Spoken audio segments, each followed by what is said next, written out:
Hello friends, एक बार फिर आपके सामने एक नई प्रेजेंटेशन लेके हाजिर हैं। और इस दफ़ा का जो टॉपिक है इंटरनेशनल रिलेशंस के सीएसएस के एग्ज़ाम से मैंने उठाया है, economic globalisation and new imperialism versus imperialism. यानी कि हम इसमें देखेंगे कि इकोनॉमिक ग्लोबलाइजेशन क्या है, हम इसमें ये भी जानेंगे कि इम्पीरियलिज्म और न्यू इम्पीरियलिज्म में क्या फ़र्क है।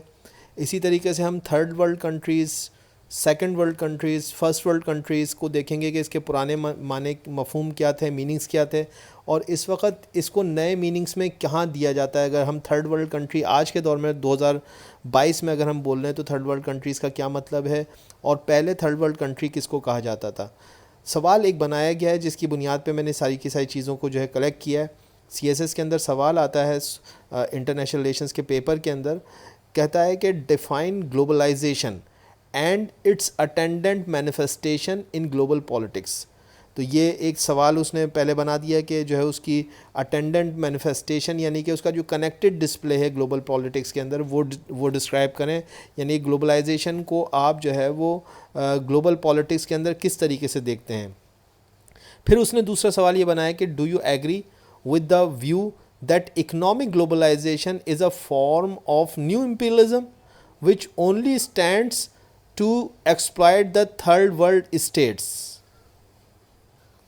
तो एग्जामिनर जो है वो ये जानना चाहता है कि इकोनॉमिक ग्लोबलाइजेशन क्या न्यू इम्पीरियलिज्म है, इकोनॉमिक ग्लोबलाइजेशन क्या न्यू इम्पीरियलिज्म है। और उसने पहली तो चीज़ इसने पूछा है कि इकोनॉमिक ग्लोबलाइजेशन क्या न्यू इम्पीरियलिज्म है। तो पहले हम ये पता होना चाहिए कि इकोनॉमिक ग्लोबलाइजेशन क्या है, फिर उस ये पता होना चाहिए कि न्यू इम्पीरियलिज्म क्या है। फिर उसके साथ साथ वो ये कह रहा है कि जो न्यू इम्पीरियलिज्म है क्या ये थर्ड वर्ल्ड स्टेट्स को जो है वो एक्सप्लॉइट कर रही है, यानी कि उन थर्ड वर्ल्ड कंट्रीज़ को जो है वो कहीं ना कहीं नुकसान पहुंचा रही है, उनकी उनके जो उनको जो है वो कहीं ना कहीं जो है वो डैमेज कर रही है। ये मतलब है इसका। एक्सप्लॉइटेशन को कहते हैं, एक्सप्लॉइटेशन अंग्रेज़ी के अंदर कहते हैं किसी किसी बात का नाजायज़ फ़ायदा उठाना, एक्सप्लॉइट करना। ठीक है जी। तो अब यहाँ पे हमने देखना है कि इकोनॉमिक ग्लोबलाइजेशन क्या वाकई में थर्ड वर्ल्ड कंट्रीज़ को जो है वो कहीं ना कहीं जो है वो थर्ड वर्ल्ड कंट्रीज़ का गलत इस्तेमाल कर रही है, या थर्ड वर्ल्ड कंट्रीज़ को अपने फ़ायदे में इस्तेमाल कर रहे हैं। वो कंट्रीज़ जिनके हाथ में इकोनॉमिक ग्लोबलाइजेशन है, जिनके कंट्रोल में इकोनॉमिक ग्लोबलाइजेशन है। तो ये सारी की सारी चीज़ें हम इसके अंदर देखेंगे। इस सिलसिले में बहुत सारी मुफीद जो है वो मालूमात आपको अभी मिल जाएगी। तो पहले हम डेफिनेशन देख लेते हैं ग्लोबलाइजेशन की। Globalisation is the spread of products, technology, information and jobs across the national borders and cultures. In economic terms describes an interdependence of nations around the globe fostered through free trade। अब देखिए इसके जो भी मतलब है मैं इसको generally बता दूं कि ग्लोबलाइजेशन दरअसल एक कनेक्टिविटी है जो कि गुज़िश्ता 100 सालों के अंदर खुसूसन जो है वो आपको नज़र आती है कि पूरी दुनिया जो है वो एक कनेक्टेड वर्ल्ड है। पूरी दुनिया इस वक्त इंटरडिपेंडेंट हो गई है। अब वो मामलात नहीं हैं कि आप इस चीज़ को इग्नोर कर दें और आप कहें कि हम अपने मुल्क में खुश हैं, बाकी दुनिया जाए भाड़ में। ऐसा नहीं हो सकता।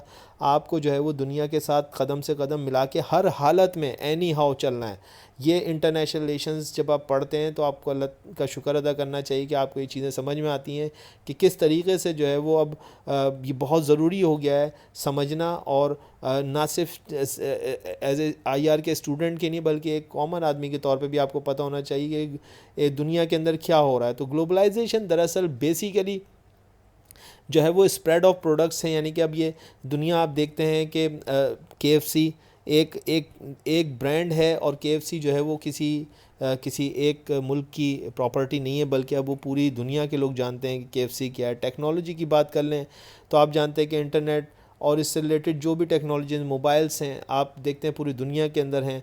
इसी तरीके से इंफॉर्मेशन है वो पूरी दुनिया के अंदर। अब सोशल मीडिया है, आप इसको रोक नहीं सकते, इंफॉर्मेशन अक्रॉस द बॉर्डर पहुंच जाती है।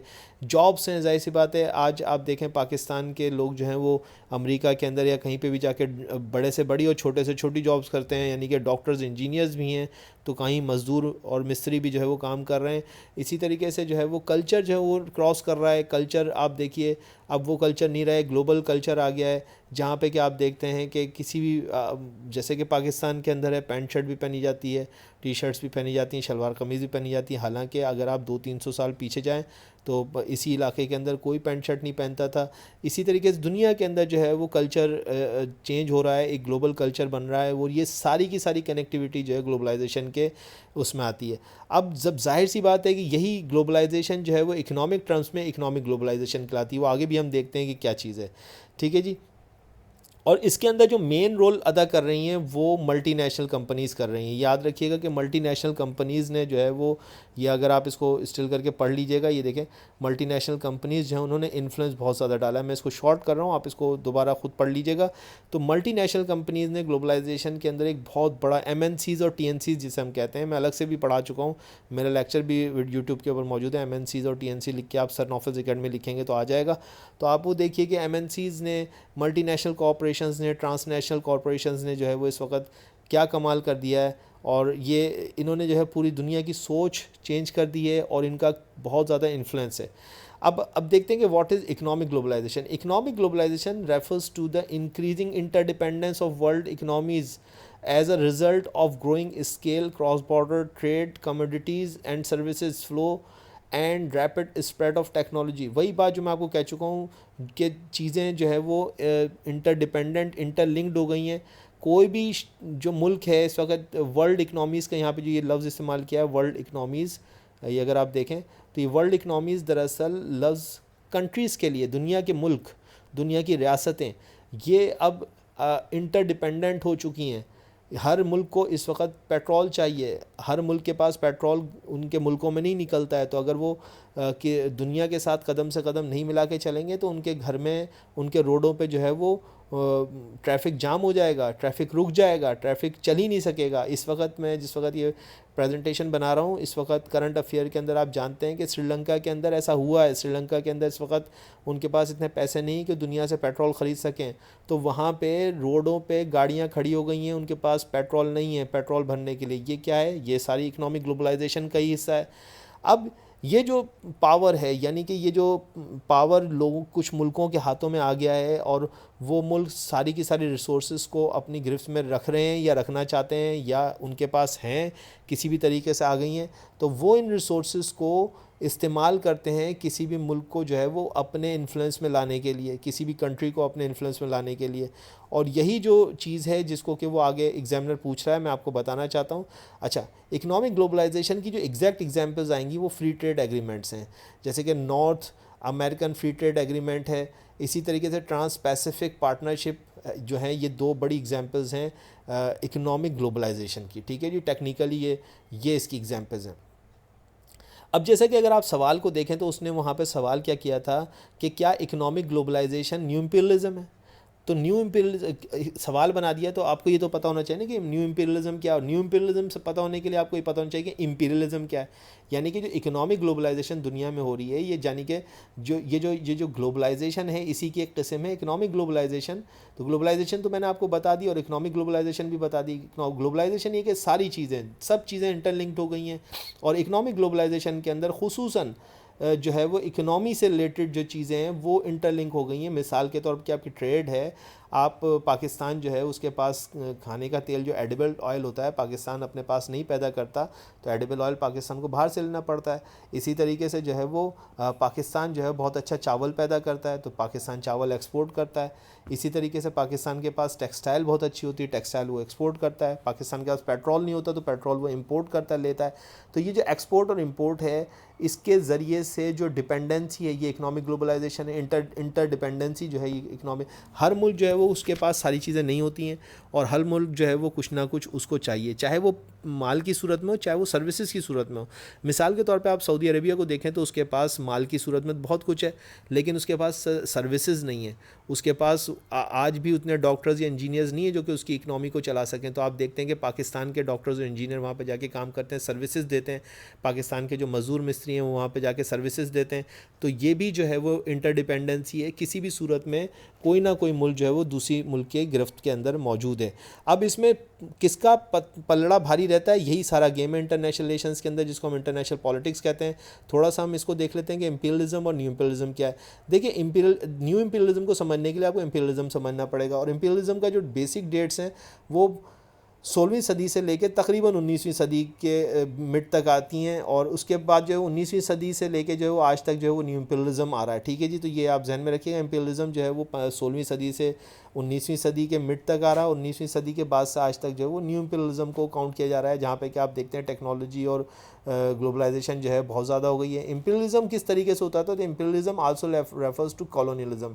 जो यूरोप की जो बड़ी बड़ी कंट्रीज़ थी, उन्होंने जिस तरह से पूरी दुनिया के अंदर जो है कॉलोनीज़ बनाई और अपनी डोमिनेशन क्रिएट की।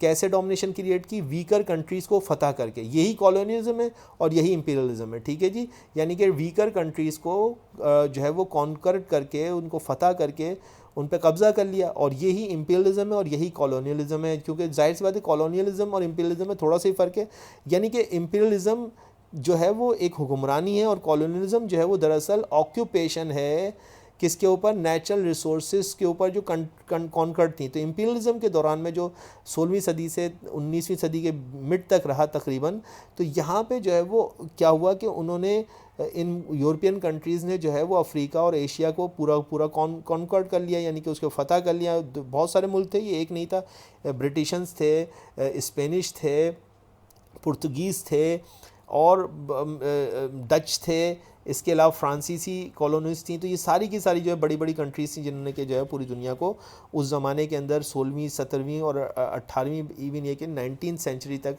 जो है वो ये ऑक्यूपेशन चलता रहा। और इसमें क्या होता था, ये इंसानों को अपने अपने अपने अंडर में ले लेते थे, यानी कि इवन ये होता था ग़ुलाम बना लेते थे, और उनको जो है वो अपने मकासद के इस्तेमाल करते थे। इसको आप ह्यूमन रिसोर्सेज कह सकते हैं कि उनको ह्यूमन रिसोर्स को ऑक्यूपाई करते थे। नेचुरल रिसोर्सेज तो जाहिर सी बात, जिस मुल्क के ऊपर उन्होंने कब्ज़ा किया, उसका कोयला, पानी, पहाड़, ज़मीन, सब कुछ उनका, तो वो उससे जो चाहते थे वो निकालते थे, यूज़ करते थे और अपने मुल्क के अंदर लेके जाते थे। तो ये ऑक्यूपेशन था। और इसी के अगर आप कंपैरिजन में न्यू कॉलोनियलिज्म को देखेंगे, तो न्यू इंपीरियलिज्म को देखेंगे, इंपीरियलिज्म के कंपैरिजन में न्यू इंपीरियलिज्म को, तो आप देखते हैं कि ये 19वीं सदी से आगे आज तक कंटिन्यू है।